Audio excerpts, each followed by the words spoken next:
welcome back to Shiv Academy. Today we are going to start CG board class 9 chapter 3 exponents.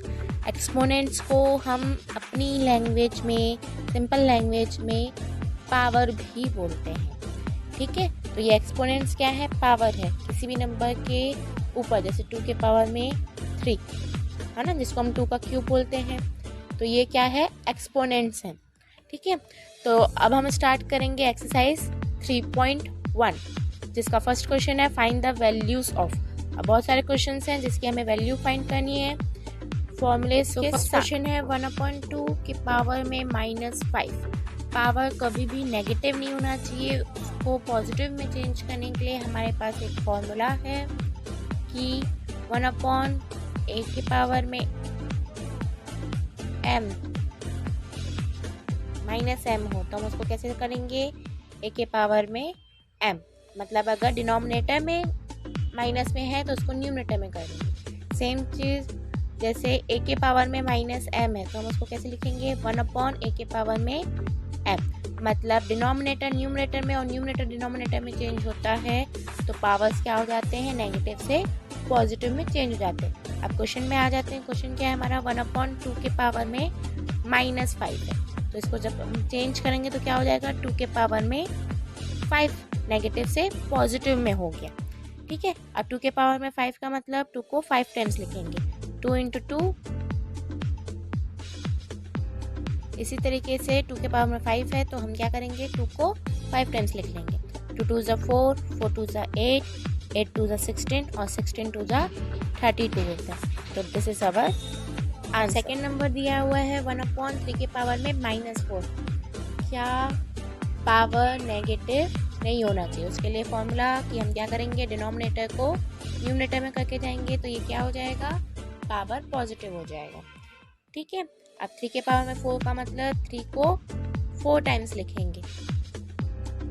3 3 9, 9 3 27, 27 3 ये हो गई हमारे second number की value. 1/3 के power में -4 की वैल्यू क्या आई?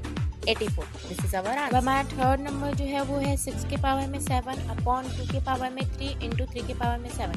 नीचे 2 और 3 है और ऊपर क्या है?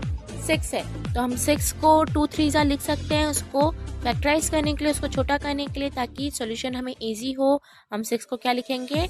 2 × 3 लिखेंगे. 6 को लिखेंगे हम 2 × 3, ताकि एक्सपोनेंट्स के फॉर्मूले हम इजीली लगा सकें. अब 2 3 6 और ये 6 का ही क्या है? एक्सपोनेंट. 6 का पावर क्या है? 7 है, तो ये इसका भी क्या हो जाएगा? 7 हो जाएगा. नीचे क्या है? 2 क्यूब, 2 के पावर में 3 और 3 के पावर में 7.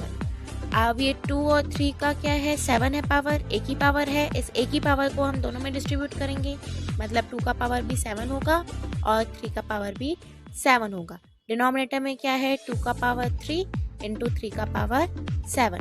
अब एक्सपोनेंट्स के जो फॉर्मूले हैं हम उसको यूज़ कर सकते हैं. एक फॉर्मूला क्या है कि a के पावर में m × a के पावर में n है, तो वो क्या हो जाएगा? सेम बेस में, बेस एक ही बार आएगा और पावर्स क्या हो जाएंगे? ऐड हो जाएंगे. ये एक फॉर्मूला है. दूसरा फॉर्मूला क्या है कि अगर नंबर्स डिवीजन में हैं और सेम बेस है तो पावर्स क्या हो जाएंगे? फॉर्मूलेस हम यहाँ पे यूज़ करेंगे और इसको सॉल्व करेंगे. अब यहाँ पे क्या? ये भी 2 है, ये भी 2 है, दोनों डिवाइड के फॉर्म में है, तो डिवाइड का फॉर्मूला क्या होता है कि पावर्स क्या हो जाएंगे? सब्ट्रैक्ट हो जाएंगे. मल्टीप्लाई वाला फॉर्मूला भी है, बट हम उसको यहाँ पे क्यों नहीं यूज़ करें? जो कि मल्टीप्लाई के फॉर्म में जो नंबर्स हैं वो क्या हो रहे हैं? डिफरेंट हो रहे हैं. बेस डिफरेंट है, बेस सेम होना चाहिए. जैसे यहाँ पे a और a है, बट यहाँ पे 2 और 3 है, इसलिए हम मल्टीप्लाई वाला फॉर्मूला नहीं यूज़ करें. हम कौन सा यूज़ करें? डिवाइड वाला. क्यों? जो कि बेस सेम है, तो यहाँ इन दोनों का बेस सेम है, तो 2 के पावर में क्या हो जाएगा? 7 - 3. एज इट इज़ 3 के पावर में क्या हो जाएगा? 7 - 7.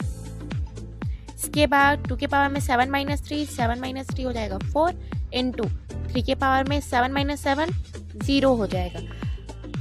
2 के पावर में 4 मतलब 2 को 4 टाइम्स लिखेंगे, और 3 के पावर में 0 मतलब उसका भी एक फॉर्मूला है कि किसी भी नंबर के पावर में 0 है तो उसकी वैल्यू क्या हो जाएगी? 1. तो यहाँ पे 3 के पावर में 0 है तो हम 3 ही लिखेंगे, सॉरी 1 लिखेंगे. जैसे कि यहाँ पे a के पावर में 0 है तो हमने 1 लिखा है.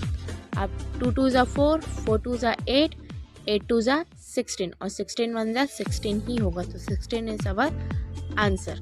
इट मीन्स 6 के पावर में 7 अपॉन 2 के पावर में 3 प्लस इंटू 3 के पावर में 7 का आंसर क्या हो गया 16।